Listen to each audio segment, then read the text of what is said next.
So we open up here, the Imam does, and he says zakat, or kitabu zakat, which is basically the chapter of zakat. So right at the very beginning.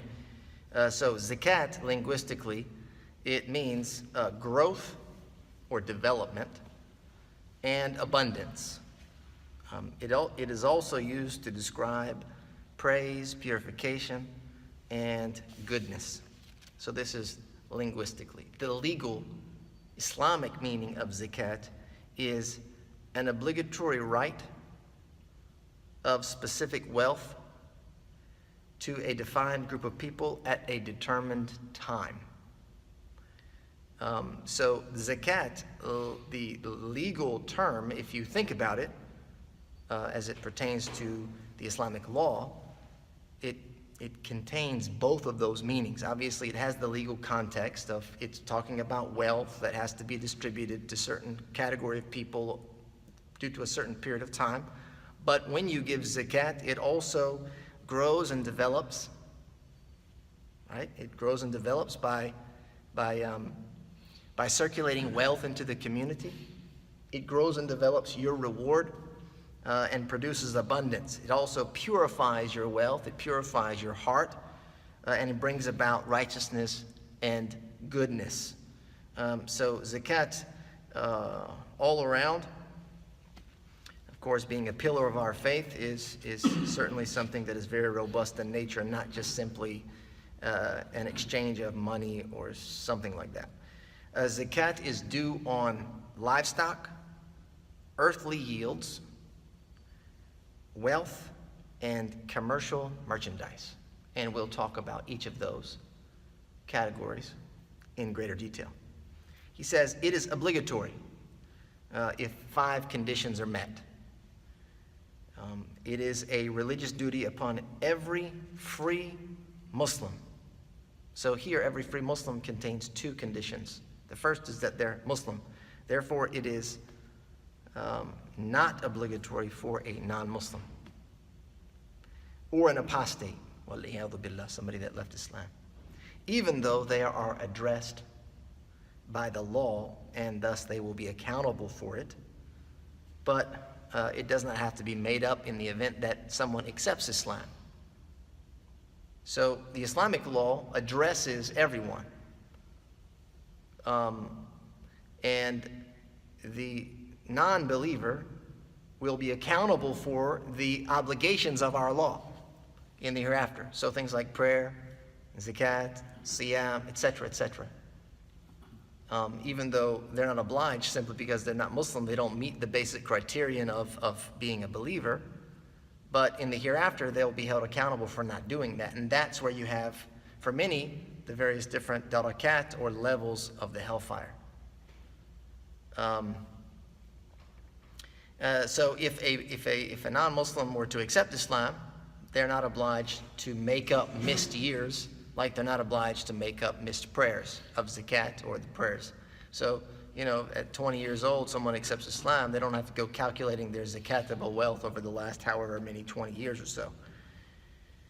He says, it is also not obligatory upon the subjugated, meaning someone that is a bondservant, due to the fact that they do not possess any wealth. Someone like a slave, and this is not, of course, present today or commonplace at all, but theoretically, someone that is considered a bondservant or is subjugated does not actually possess any wealth. They don't possess themselves, technically, unless they are partially free. And this is something where a bondservant is essentially purchasing their freedom as they go, meaning that, they're part bondservant, part free, and in that case, they're required to pay the same percentage of their freedom if it meets the conditions. So technically or theoretically, someone that was subjugated, a bondservant, they were purchasing their freedom. If they were 50% owned and 50% free, then they would have to take that into account when calculating their zakat-able wealth. The obligation is for the above mentioned free Muslim who fully possess the nisab. So this is 3 and 4. This is the condition 3 and 4. The nisab is the threshold. That's kind of like the bare minimum that has to be met and above.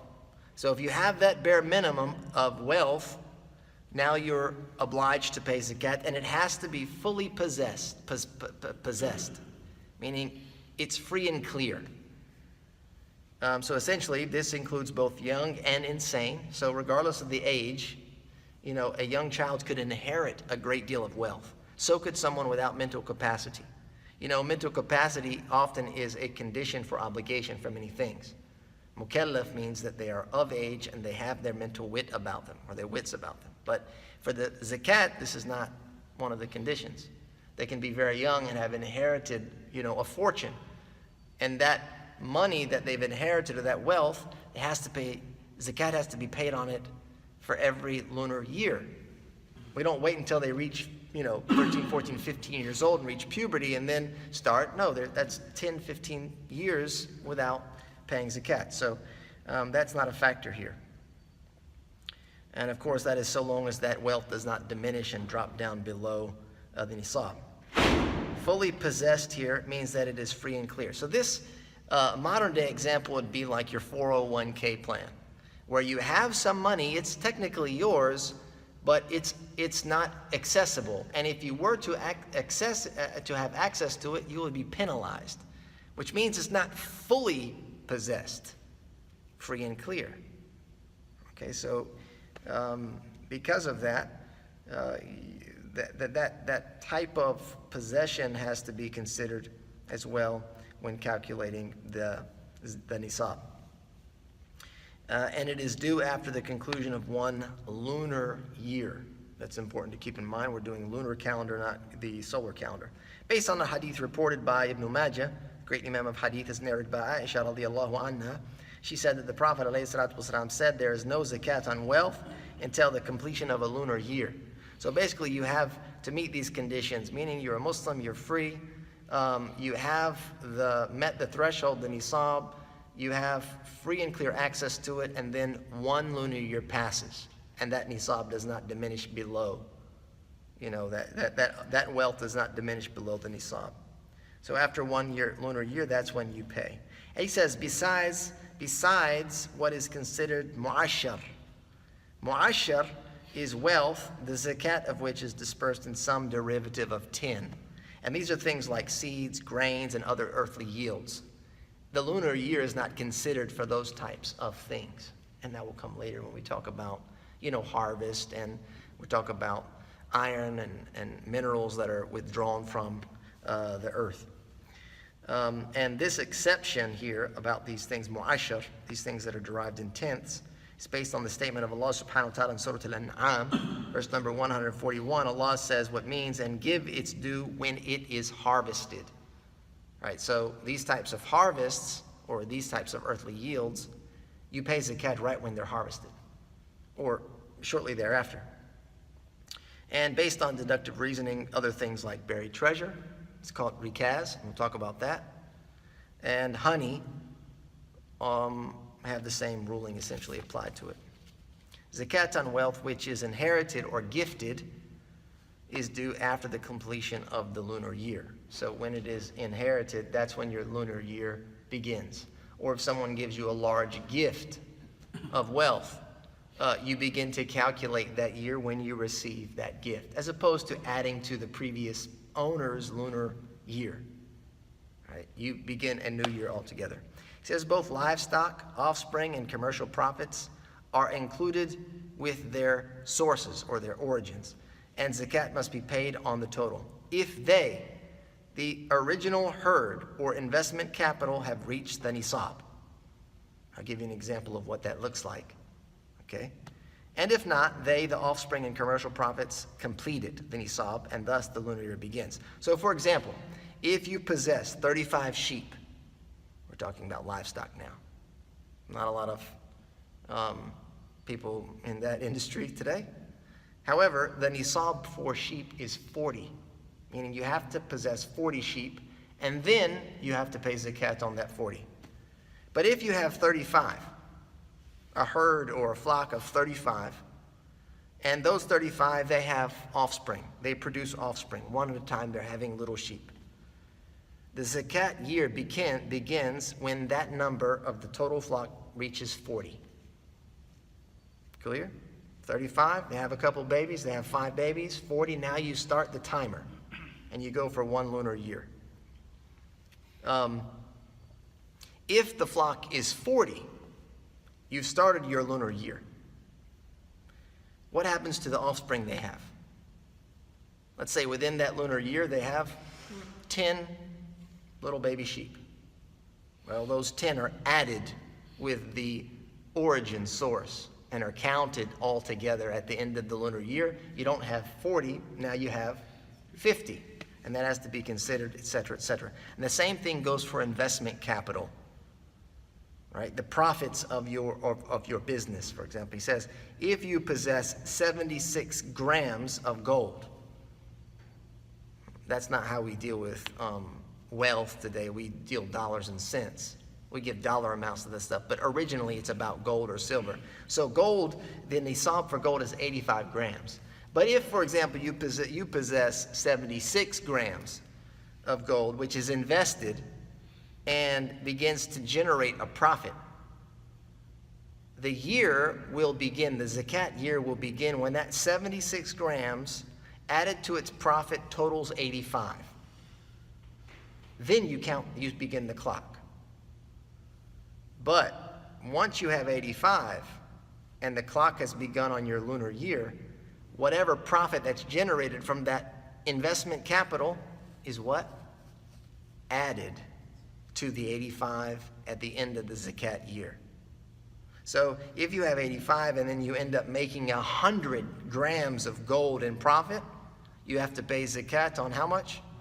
185 at the end of the initial year. Basically what that means is you don't compartmentalize your investment capital from its profit. So 85, you say, okay, that's 1 year.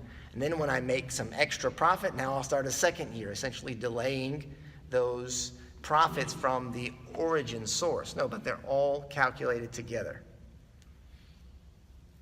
Wealth, which is inherited, begins a new lunar year and does not follow its original year, as I mentioned previously. Next thing he says is that zakat must be paid based on what has passed of zakat years for liabilities such as accounts receivable, for example, a loan, etc., or extorted wealth, that which was forcefully taken, stolen wealth and unknown inheritance that hasn't reached you, etc. When it has either been received, even if the person collected is, even if the amount collected is less than the nisab, or relinquished due to the fact that it is not wealth that you have access to and the ability to use. So essentially what this is saying is that if you have some liability to your credit, like you have some accounts receivable, somebody bought goods from you, but they didn't pay you. They didn't pay you for your goods or your services. So you have accounts receivable. Like they bought something for $5,000. They haven't given you the money. They took the product, they didn't give you the money. Or you loaned someone $5,000. That's your money. It's just not in your hand. Or someone's usurped wealth from you. They took something from you with force, or it was stolen and it is to be returned. All of that is to be calculated when you pay zakat. The only thing is that you aren't to pay the zakat until that wealth is received. And you will calculate however many years it was outstanding. Or until you relinquish it. So like, for example, if it's a loan, you gave someone a $1,000 loan and a year goes by. Because it's not in your hand and you can't utilize it and benefit from it, you don't pay your zakat on it right then and there after that first year. Second year goes by, and the person you gave the loan to says, here you go, here's your $1,000. When you receive the money, then you pay the zakat on the previous years. Or if you say, 2 years goes by and you say, look, you know what? Don't worry about it. Basically, relinquishing that loan and saying, it's yours. I don't want it back. Do you have to pay the zakat? Yes. Because for those 2 years, that was yours. And essentially what you've done is, it's like you've taken possession of that wealth and then you've given it as a gift. And so you have to pay the zakat on that loan that you relinquished for however many years it's been outstanding, along with accounts receivable, etc. It says zakat is not obligatory upon one whose liability detracts from the nisab, even if it be an expiation or an oath to pay in a certain amount, etc. When the liability is paid, the zakat year begins. So essentially what that means is, if you have a debt, if you're in debt, now pay attention here. This is old school here. This particular view is an old school view. When we didn't live in such debt, it's basically saying that if you have a debt, meaning you owe money, if the amount of money that you owe detracts from your nisab, you're not obliged to pay zakat. Right? So let's say today the nisab is probably around $300. It's low because you take the lowest of the two, gold or silver, and right now silver is pretty low. So it's like 350 some odd dollars, for example. So at the end of the year, if you're in possession of $5,000, do you have to pay zakat? Yes, because you have more than $375. But guess what? You have a loan. You have a big loan. You have a student loan, or you have some type of big loan where it's like 10 or 20 or 30 or 40 or $50,000. Now when you take what you possess, you have $5,000 in your hand, subtract your loan, which is 10, 20, 30, what do you have left? You have a negative balance. So what does that do for your zakat? It renders it null and void. There's no zakat to be paid. Like I said, that's the old school, when they didn't live in debt like we live in debt today. So the scholars of modern times, they've deemed it appropriate to pay zakat, even if you have those huge debts. Because the commonplace of such debts, like home ownership, etc., where you have these large debts and outstanding payments, you should still pay zakat, because the intention behind zakat is to circulate the wealth into the community and help those categories of people that are deserving of zakat payment. You know, the people that are poor, masakin, etc. In order to keep the intent, the aims and objectives of Islam being met, we should still pay zakat. However, if a person wanted to hold firm to this particular opinion, inshallah, they would be justified in doing so. It says the year of possession is the same for the young livestock and the old livestock. There's no difference in age of livestock, whether it's a newborn sheep, camel, cow, goat, or an older one. When the nisab diminishes within the zakat year, or it is sold for another type or species, except for gold, for silver, and vice versa.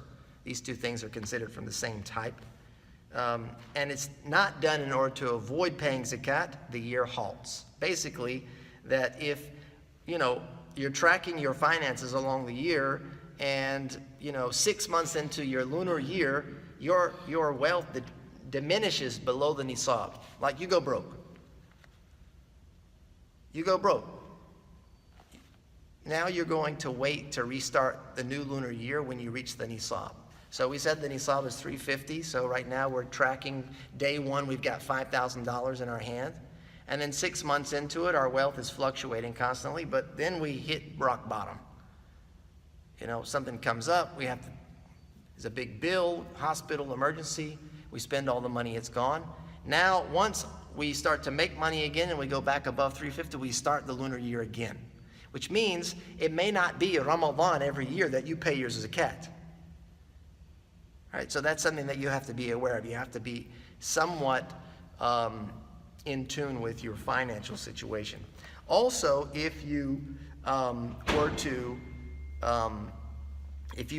as he says here, you sold whatever it is of wealth, whether that's money, and you bought something else like livestock, etc., then this would begin a new year. Because now you're getting rid of those zakat types of wealth and exchanging them for something different. And each type has its own lunar year. Unless, of course, you're doing this to play a game and try and avoid paying zakat, then in that case you have to pay zakat regardless.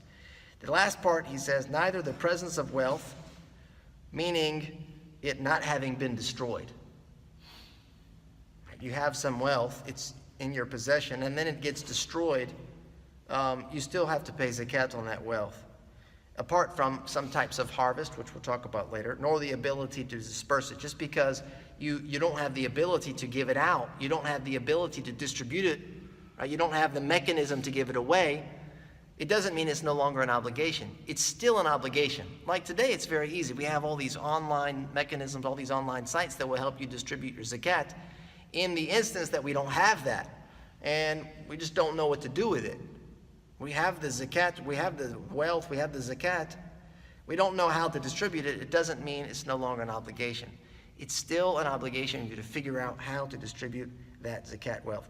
Much like a liability applied to inheritance, this is also considered. Essentially what that means is that even after you pass away, if you have outstanding zakat, it has to be paid. And it will be taken from your inheritance in order to fulfill that particular obligation.